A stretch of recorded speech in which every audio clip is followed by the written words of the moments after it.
안녕하세요. 올랜도 킴입니다. 오늘 또 시황 분석과 더불어서 종목 분석해보는 시간을 갖도록 하겠습니다.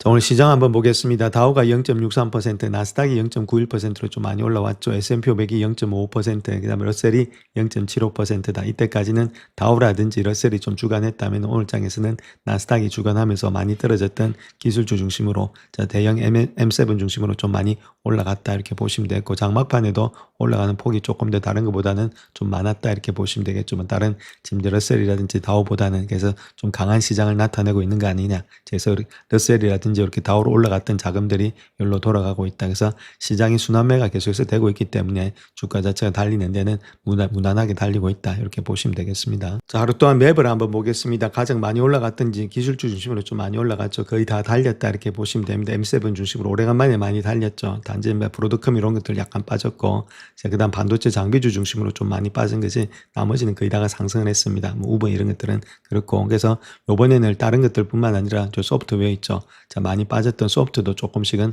달리고 있었다 이때까지. 자, 그 다음에 또 반도체 이런 것들은 계속해서 달리고 있고, 테슬라가 아무래도 로봇 때문에 좀 많이 올라갔던 하루였고, 메타 역시도 좀 좋게 평가되면서 주가 자체가 많이 올라갔다. 상세하게 말씀드렸으니까 자세히 보시자 이렇게 말씀드릴 수 있겠죠. 그래서 전반적으로 많이 빠졌던 종목들이 그나마 좀 반등이 일어났다 이렇게 보시면 되겠고, 그 외에 준 종목들 한번 보시면 이런 종목들이 있죠. 이때까지 잘 나갔던 종목들, 자, 그런 종목들이 좀 빠졌다는 겁니다. 요쪽이 가니까 요쪽이 좀 빠지고 있죠. 파란불이, 빨간불이 좀 많죠. 그러니까 아무래도 이렇게 장이 돈이 왔다 갔다 하면서 지금 장이 올라가는 그런 중에 있다 이렇게 말씀드릴 수 있겠고, 그래서 은행주도 상당히 좋았다 이렇게 보시면 되겠죠. 그래서 장이 전반적으로 브레스라고 말하고 있는데 호흡이 좋다는 이야기입니다. 그래서 마켓 브레스가 좋으면서 장이 왔다 갔다 하는 그런 시장이 되고 있다 이렇게 보시면 되겠죠. 그래서 전반적으로 본다면 일단 7천을 돌파하기 위한 그런 지금 이제 약간의 울퉁불퉁한 것이 되지 않겠나. 그래서 아직까지는 들고 갈 때고 아직까지 팔 때가 아니다 이렇게 말씀을 드렸습니다. 상반기 동안은 실적이 일단 장세가 되기 때문에 충분히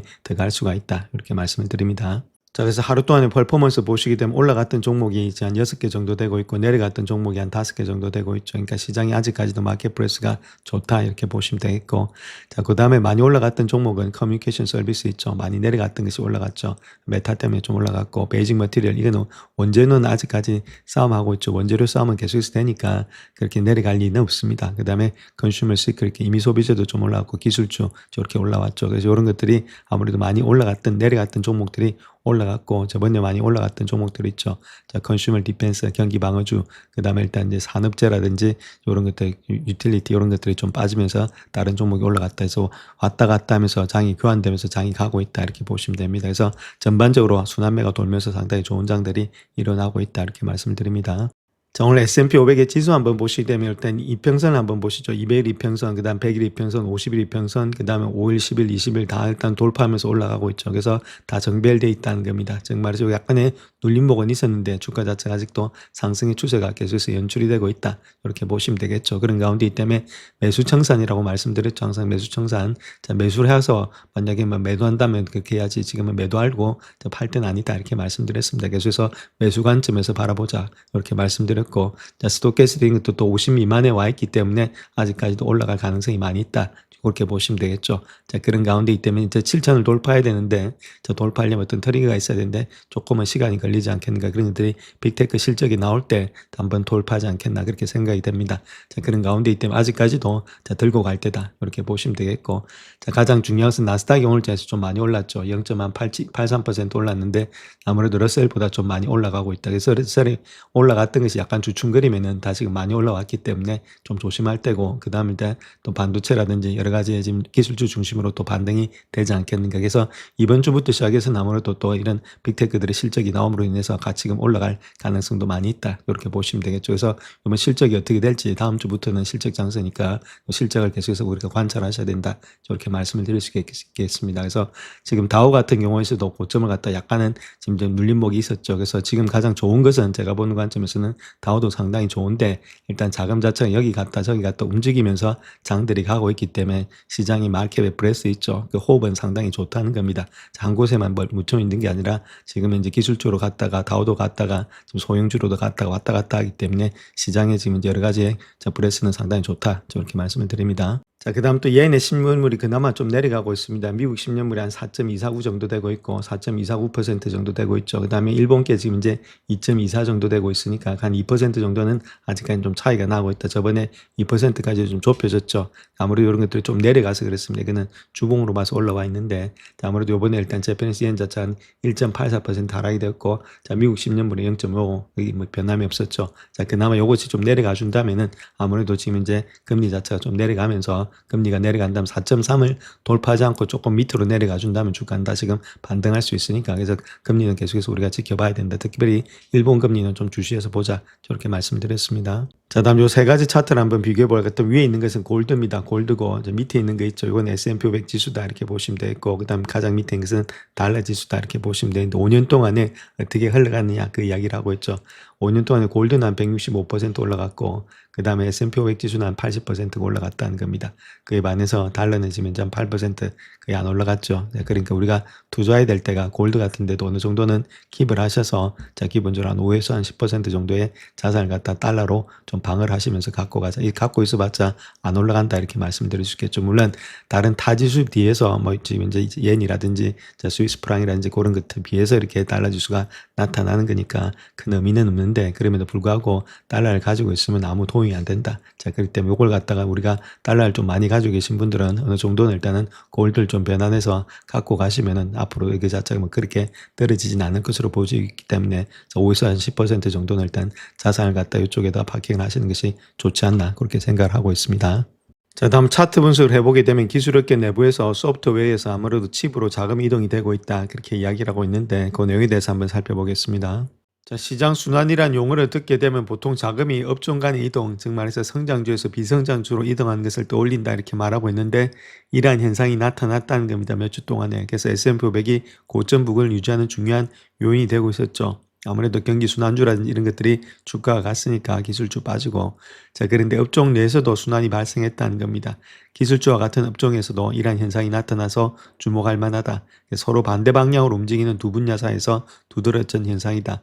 소프트웨어는 빠지고 지금 이제 하드웨어는 갔다 그 이야기를 하고 있습니다. 자, 그래서 이 차트를 보시게 되면 SMH인데 이건 아무래도 반도체 ETF 차트입니다. 그래서 한 37% 트럼프 때문에 빠졌다가 141%가 계속해서 증가되고 있다는 겁니다. 고점을 돌파하면서 자, 그만큼 많이 올라온 것이 반도체 지수는 올라가고 있다. 하드웨어는 가고 있다. 그 이야기를 하고 있습니다. 자, 그래서 요번에 일단 지금 장이 갈 때 있죠. 이렇게 장이 갈 때 고점을 돌파하면서 올라갈 때 요때 일단 엔비디아만 간 게 아니고 엔비디아는 좀 주춤거렸지만 다른 종목들이 다 같이 올라서 주가가 많이 올라갔다는 겁니다. 자, 그만큼 일단은 시장의 강세장이 조금은 펼쳐져 있는데 저것이 하드웨어 중심으로 좀 펼쳐져 있다. 자, 그 이야기를 하고 있죠. 자, 그래서 이 차트를 보시게 되면 요거는 IGV 있죠. 이건 테크 소프트웨어 차트다 이렇게 보시면 ETF 차트인데 요거 자체가 일단 헤드앤숄더형으로 무너지고 있죠. 그러니까 이런 자금 자체가 자, 아무래도 일단 반도체 중심으로 들어온 거 아니냐. 자, 그 이야기를 하고 있죠. 그래서 이런 것들을 봤을 때는 아직까지 소프트보다는 아무래도 지금 이제 인프라를 깔고 있는 그런 반도체가 훨씬 더 많이 가고 있다. 그 이야기를 하고 있죠. 그다음에 요거 간 후에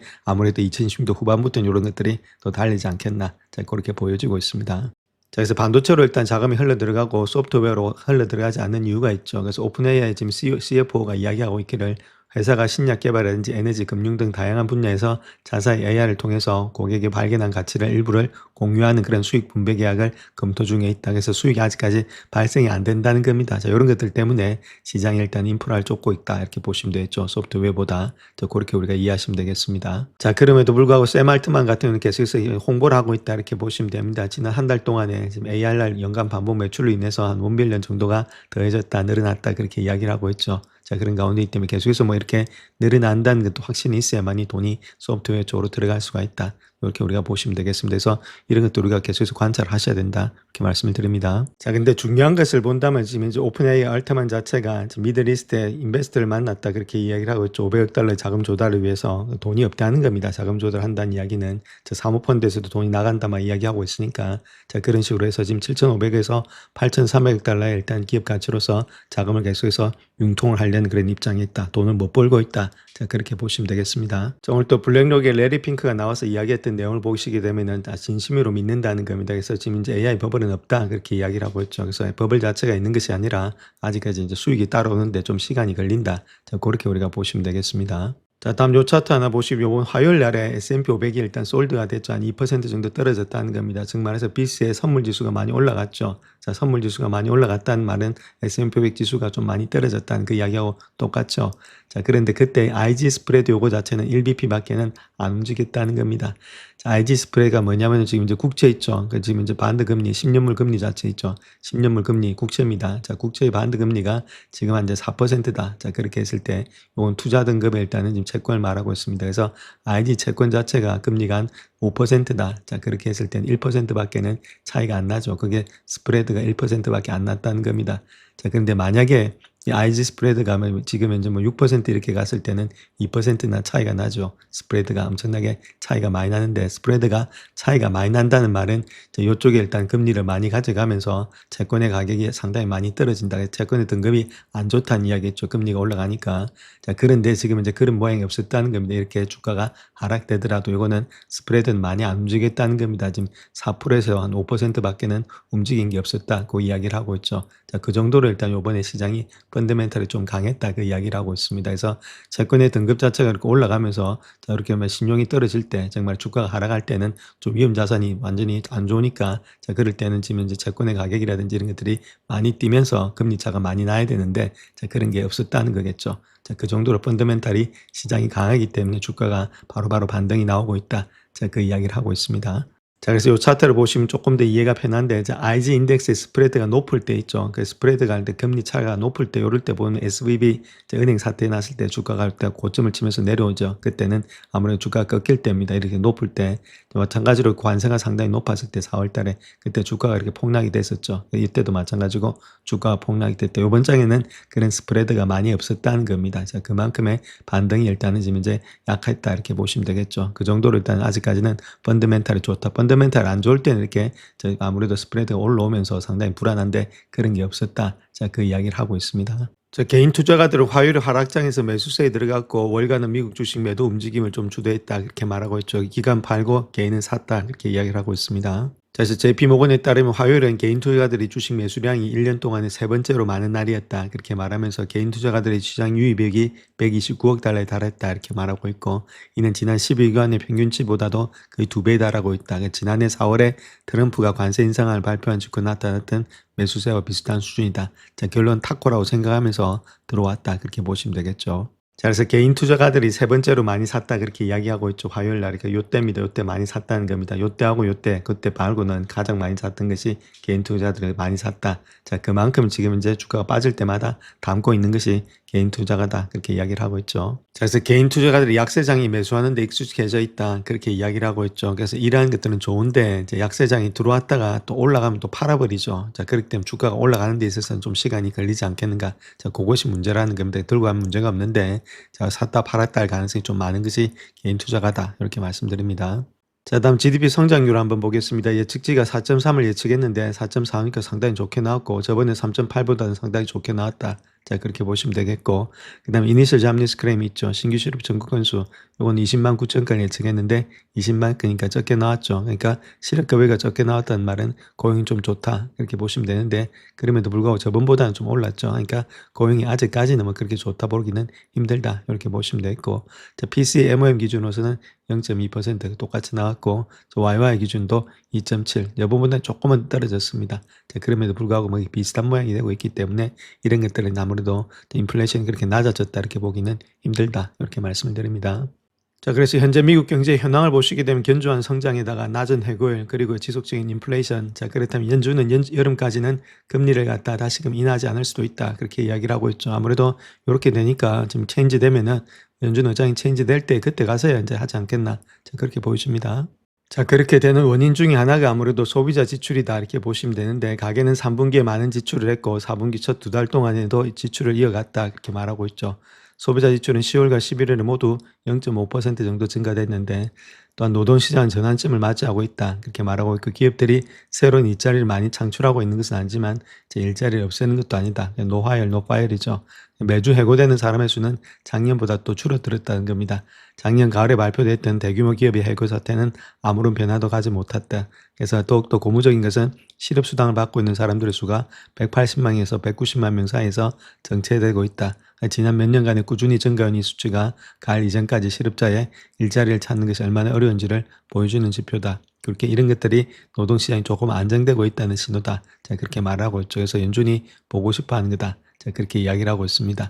자, 그렇다면 아무래도 이렇게 되면 뭐 금리를 갖다 인하하기는 좀 힘들지 않겠나 그렇게 보여지고 있죠. 자, 또 1월에 신규 실업 청구 건수가 20만 건에 불과했는데 이는 경제 전반의 해고 규모가 좀 매우 작다는 것을 보여준다. 이렇게 말씀드릴 수가 있겠고, 또 물가 상승률이 여전히 연준의 목표치인 2%를 훨씬 웃도는 수준에 있다. 그럼에도 지난해 말에 물가 상승 압력이 다소 완화된 것으로 보여지고 있는데, 이거는 정부의 셧다운으로 인해서 상무부가 물가 상승률을 계산하는데 어려움을 겪었기 때문이다. 그래서 한 달 후에 발표될 12월에 PC 보고서를 통해서 인플레이션 추세에 대해서 조금 더 정확한 정보를 알 수 있다. 그래서 아무래도 조금 1년 만에 처음으로 다시 3%까지 상승하지 않겠는가.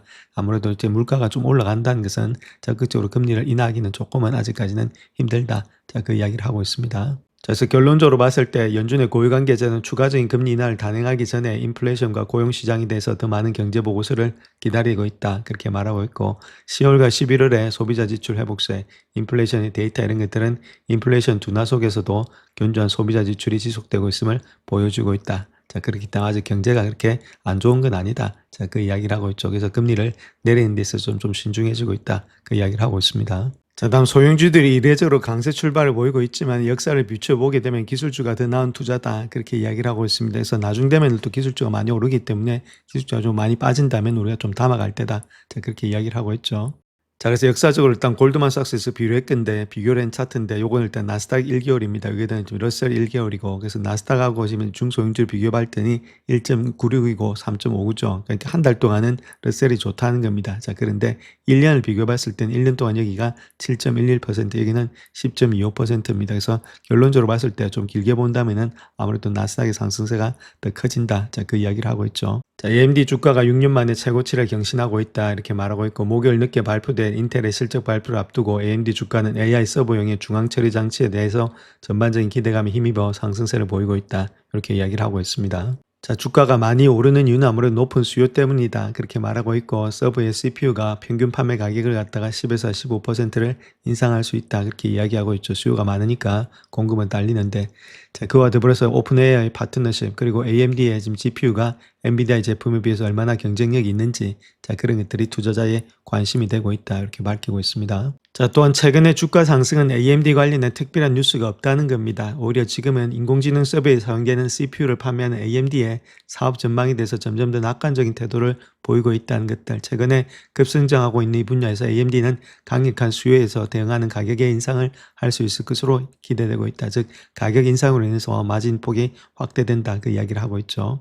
그래서 믹조증권 같은 경우에 있어서는 고객들의 보낸 보고서에서 서버 가격의 인상이 예상되는 상황에서는 인텔보다는 AMD 주식을 매수하는 편이 낫다. 자, 그렇게 이야기를 하고 있고, 키뱅크 같은 경우에 있어서는 AMD의 서버용의 CPU 물량이 올해 판매분에 거의 근접했다. 그렇기 때문에 AMD의 평균의 판매 가격이 한 10에서 15% 인상될 가능성이 크다. 자, 그렇게 이야기를 하고 있죠.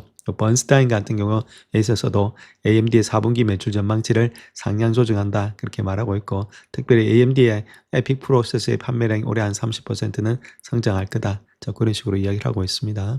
자, 그래서 인텔의 CPU 상승세도 불구하고 AMD의 그래픽 처리 장치 GPU가 엔비디아 제품과 비교했을 때 얼마나 경쟁력이 있는지, 자, 그것이 아직까지는 불확실한데, AMD가 다음 실적 발표에서 아무래도 자사의 첫 번째 렉스케일 솔루션 헬리우스와 인스팅트 MI455 이런 시리즈의 GPU 생산 일정에 대해서 자세히 성공할 것으로 보여지고 있다. 자, 가장 중요한 것은 지금 오픈AI가 현재까지 AMD의 헬리우스 렉을 사용하는 유일한 고객이라는 거죠. 자, 그렇기 때문에 AMD가 진정한 AI 기업으로 자리매김하기 위해서는 이 파트너십이 얼마나 성공적으로 돼야 되는지를 지금 현재 알아야 된다. 그렇게 말하고 있고, 자, 가장 중요한 것은 AMD 또한 AI 제품을 더 많이 의미 있는 고객에게 확보를 해야 된다. 오픈AI뿐만 아니라 다른 거래처도 있어야 된다. 자, 그렇게 이야기를 하고 있죠. 그래서 현재로서는 AMD와 오픈AI 파트너십이 올해 하반기에 본격화되게 되면은 특별히 서버 시장 호황과 더불어서 시장 점유율의 상승으로 단기적인 이익이 되지 않겠는가. 자, 그렇게 이야기를 하고 있죠. 그래서 전반적으로 다 좋게 보고 있다. 그렇게 말하고 있습니다. 자, 현재 메타의 주가는 알파벳 주가에 대비해서 현저하게 할인가로 거래되고 있는데 애널리스트들이 지금을 갖다 저를 매수 기회로 본다 그렇게 이야기를 하고 있죠. 그 이유가 무엇인지 거기에 대해서 한번 살펴보겠습니다. 자, 메타의 주가가 지난번 실적 발표 이후에 18% 하락한 반면에 알파벳과 아마존닷컴 주가는 18%, 4% 각각 상승했다는 겁니다. 특별히 2010년도에 약 1,100억 달러 정도의 자본 지출을 계획하고 있는데 이는 전년 대비 56%나 증가한 수치다. 자, 이로 인해서 영업이익률이 한 5%가 하락할 것으로 예상되고 있다. 이것 때문에 주가가 많이 하락했다 이렇게 말하고 있죠. 그래서 2020년도에 상반기 출시가 예상되고 있는 메타의 새로운 텍스트라든지 이미지 인공지능 모델이 주가 상승의 촉매제가 될 수 있다. 자, 그렇게 이야기를 하고 있습니다. 자, 현재 M7들의 기술주들이 투자대로 외면을 받고 있는데 그 중에서도 메타 플랫폼이 가장 부진한 실적을 보인 기업 중에 하나가 되고 있다. 그렇게 말하고 있는데 자, 그럼에도 월가 일각에서는 이러한 부정적인 분위기가 너무 지나치다. 자, 그렇게 이야기를 하고 있죠.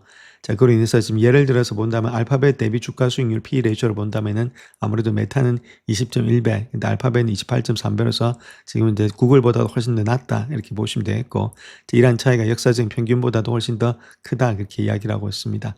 또한 지금 이제 알파벳의 5년 동안의 주가 수익률 P 레이쇼는 21.7이고 메타는 21입니다. 그러니까 거의 다 가진 모든 모습 속에서 구글보다도 훨씬 더 낮게 형성되고 있는 것이 메타다. 자, 그렇다면 충분히 매수 관점이 아니겠는가 그렇게 이야기를 하고 있죠. 자, 현재 메타 주가 하락의 주요 원인은 다른 것보다는 데이터 센터 구축을 위한 공격적인 자본 지출이다. 그렇게 이야기를 하고 있죠. 그래서 총 비용이 2010년도에 1,500달러까지 증가할 것으로 전망했는데 이로 인해서 영업이익률이 5% 정도 하락한다는 겁니다.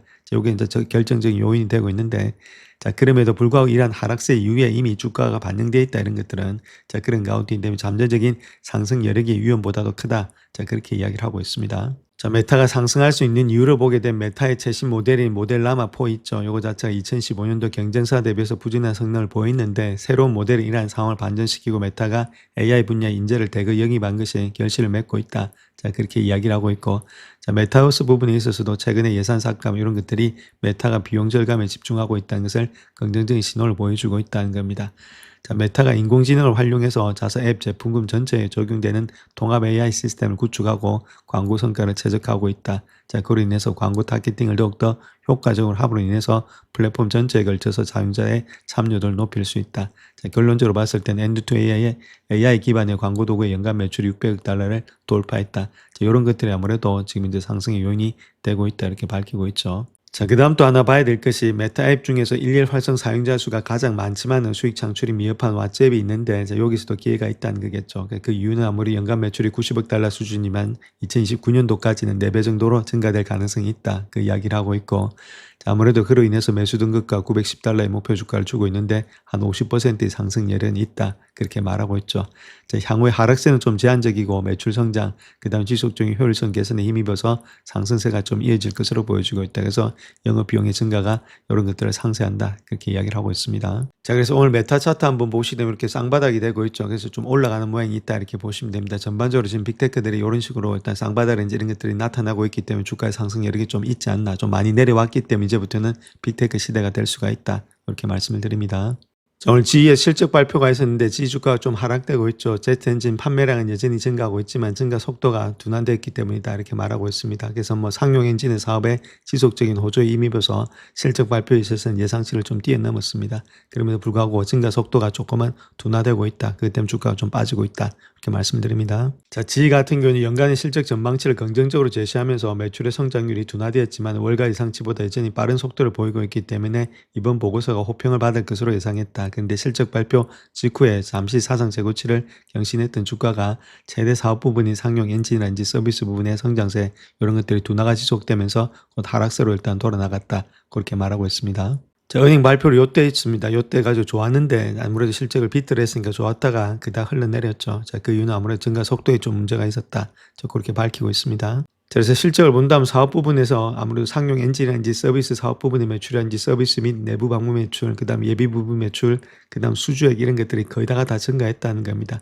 부정적인 측면이 있었다면 CES 매출의 성장률이 3분기에 26.8%에서 2분기에 30.4%로 둔화되었다는 것들, 요것 때문에 일단 주가가 하락했죠. 자, 그거 말고는 뭐 크게 하락할 것이 없었다 이렇게 밝히고 있습니다. 자, 그래서 선수들 입장에서 본다면 성장세가 둔화되고 있다는 점이 인정이 되고 있지만 월가 예상치보다 좋기 때문에 양호한 성과를 보일 거다. 자, 그렇게 이야기를 하고 있고 뱅크 오브 아메리카 같은 경우는 이러한 의견에 동의하면서 분기 실적 호조와 긍정적인 전망이 시장에서 호평을 받을 것이다. 자, 그렇게 이야기를 하고 있습니다. 그래서 지주가 차트를 본다면 좀 일단 300불이 깨져 있는 상태 있죠. 그래서 직전 저점이었던 290불대, 자, 여기가 지지되는지 한번 보시고, 여기가 지지되지 않으면은 조금 더 밑에서 지지가 될 것으로 예측이 되고 있습니다. 그래서 요만큼 한번 보시자. 그래서 290불대 아니면 280불대 좀 내려오면은 조금씩 담아서 들어가는 방향이 좀 필요하지 않나 그렇게 보여집니다. 자, 다음 선수가 AI 기반의 성장 가속화에 힘입어서 M7 중에서 거물급인 이 기업에 대해서 등급을 갖다 상향 조정했다 이렇게 말하고 있습니다. 그래서 구글에 대해서 상향 조정했는데, 자, 구글 같은 경우는 좀 빠질 때마다 계속해서 들고 가자 이렇게 말씀을 드렸죠. 자, 그 이유에 대해서 한번 살펴보겠습니다. 자, 요 선수 입장에서는 알파벳의 인공지능 투자는 앞으로 추가적인 상승세를 뒷받침할 수 있다. 그렇게 말하면서 M7의 거물급인 이 기업에 대해서 투자 의견을 시장 수익률 상위에서 매수 강력 추천으로 상향 조정했다. 이렇게 말하고 있고 350달러에서 400달러를 올리고 있다. 그렇게 말하고 있죠. 이거는 전적으로 동의를 하니까 이런 주식은 좀 빠질 때마다 계속해서 들고 가는 전략이 필요하다. 이렇게 말씀드립니다. 자, 구글 검색이라든지 클라우드 사업에 대한 재평가를 통해서 2016년도, 2027년도의 회사 실적 전망치를 상당히 상향 조정한다. 그렇게 말하고 있고, 특별히 2027년도의 매출의 전망치가 현재 시장의 최고 수준이다. 그렇게 말하고 있죠. 자, 구글 같은 경우는 AI 스택에 대해서 긍정적인 전망, 상향 조정이 이어지는 사이클에 진입하고 있기 때문에 상장 기업 중에서 가장 뛰어난 AI 가속화의 스토리를 만들어내고 있다. 자, 그렇게 이야기를 하고 있고, 자, 특별히 2010년도에는 AI 스택에 대해서 긍정적인 전망, 펀더멘털의 수정이 대형 인터넷 기업의 실적을 견인하는 주요 원인이다. 자, 그렇게 말을 하고 있습니다. 그래서 지금 현재 목표 주가를 400달러 주고 있는데 이거는 P 레이쇼를 갖다가 29배를 기준으로 했다. 그렇게 말하고 있죠. 과거의 평균치를 상회하는 수준이다. 자, 과거에는 상당히 낮았습니다. 그래서 29배나 주고 있고, 자, 이런 것들을 봤을 때는 지금의 알파벳 주가는 한 28.8배에 거래되고 있는데 2021년도 최고치인 31배에 근접한 수준이 되고 있다. 그렇게 말을 하고 있죠. 그래서 AI 투자의 전반에 걸쳐서 매출이 급증하면서 현재 AI 투자가 고속 성장세로 접어들었다. 이렇게 말하고 있죠. 그래서 AI가 가장 잘 접목되고 있는 것이 구글이다. 그렇게 이야기를 하고 있습니다. 자, 오늘 테슬라도 상당히 좋았습니다. 빅테크들이 상당히 좋았는데 이렇게 주가가 내려가고 있을 때 이렇게 스토캐스트 이런 것들이 올라가고 있죠. 자, 그러니까 다이버전스가 나니까 주가는 좀 더 올라갈 가능성이 많겠다. 그래서 직전 고점까지 한번 봐야 되겠고, 정말로 로봇이 제대로 된 것들이 나타난다면 고점을 강하게 돌파하면서도 갈 수 있겠죠. 그래서 테슬라 이런 것들은 빠질 때마다 조금씩 담으셔서 길게 보시면서 들고 가는 전략이 필요하다 이렇게 보시면 되겠죠. 물론 또 고점에서 또 약간의 또 눌림목은 나올 수가 있습니다. 근데 장기적으로 봤을 때는 들고 가는 주식이다. 자, 이렇게 먼저 말씀을 드립니다. 자, 다음 엔비디아 한번 보겠습니다. 아직까지 이별선 지지는 받고 있는데 좀 지지부진합니다. 시간이 좀 많이 걸리지 않겠는가 그렇게 보여주고 있고, 그럼에도 불구하고 이런 박스권이 지나면은 다시금 주가는 반등할 수 있으니까 좀 들고 가자. 그때까지는 아무래도 어닝 발표 때까지는 이런 모양이 좀 나타나지 않겠는가 해서 길게 박스권이 일어나면 돌파될 때는 또 강한 힘이 있으니까 우리가 한번 지켜볼 때다 이렇게 보시면 되겠죠. 자, 다음 빅테크 중에 가장 안 좋은 게 마소인데 그나마 일단 반등은 일어났는데 아직까지 찐반등이 되려면 요거 자체는 좀 돌아서 쌍바닥 이런 것들이 좀 나타나야 됩니다. 아직까지는 마소는 조금 더 지켜봐야 되겠고, 자, 대신에 메타는 상당히 좋게 나타나고 있죠. 자, 메타 같은 경우에 있어서는 쌍바닥이 나타나면서 주가가 큰 폭에 올라가는 모양이 있다. 자, 그런 가운데이기 때문에 이제부터는 또 상승의 추세가 조금 연출되지 않겠나. 자, 그렇게 보여주고 있죠. 그래서 요 라인 때 있죠. 직전 고점 때가 670불대를 강하게 돌파줘야지만 주가는 갈 수 있다. 그것이 요번에 트리거가 만들 수 있는 아무래도 1월 28일 날에 실적 발표가 되지 않겠는가. 그래서 실적 장세가 다음 주에 있기 때문에 아무래도 빅테크들은 계속해서 우리가 관찰하셔야 된다 이렇게 말씀드립니다. 자, 다음 아마존 한번 보겠습니다. 아마존도 상당히 좋게 되고 있죠. 지금 이제 추세 자체가 계속 상승되는 추세고 있습니다. 한 5번 정도의 바닥이 일단 형성됐다는 겁니다. 아마존 같은 경우에는 한 번, 두 번, 세 번, 네 번, 5번이 바닥이 되고 있죠. 이번에는 바닥이 일어났다면 트럼프 때문인데, 자, 그럼에도 불구하고 우상향되면서 바닥이 5번이 올라가고 있다는 말, 아직까지도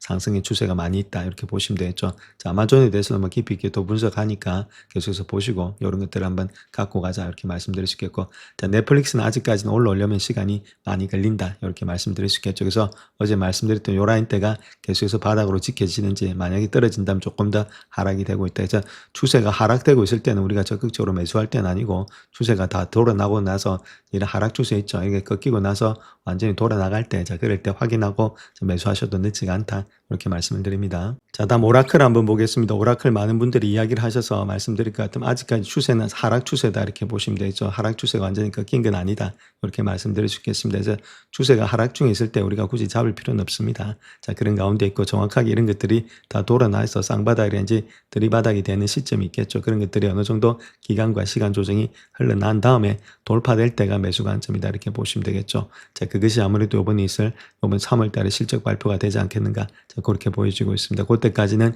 이렇게 일단 평평하게 만들어주는지가 관건이다. V자 반등이 나오긴 좀 힘들고 아무래도 이런 것들이 된 다음에 바닥권을 형성해 준 다음에 한 다음에 어느 정도 이때 실적 발표 때 다른 것보다는 부채가 좀 줄어들겠고 데이터 센터가 더욱더 활발해진다. 자, 그런 발언이 있다면 주가 튀겠죠. 자, 그럴 때 확인하고 잡으셔도 늦지가 않다. 모멘텀 하실 분들은 대신에 일단 뭐 5년 이상 보겠다. 뭐 이런 분들 빠질 때마다 잡아가셔도 괜찮겠죠. 자, 그런 것들은 사람마다 다 다르니까 자, 그렇게 보시고 일단 지금 현재 이 가격대는 조금은 저평가되어 있는데 부채가 많다는 것으로 인해서 지금 이제 시장에서 평가를 받지 못하고 있으니까 조금은 길게 볼 때다. 저렇게 말씀을 드립니다.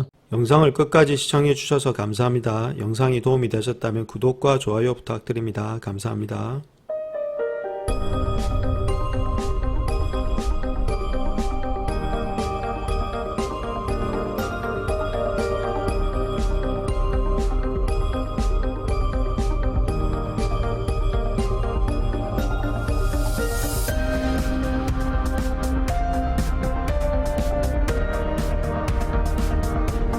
자, 그래서 현재 목표가는 326불이고 지금 최고 목표가가 한 400불 정도 되고 있다. 자, 그런 식으로 이야기를 하고 있습니다.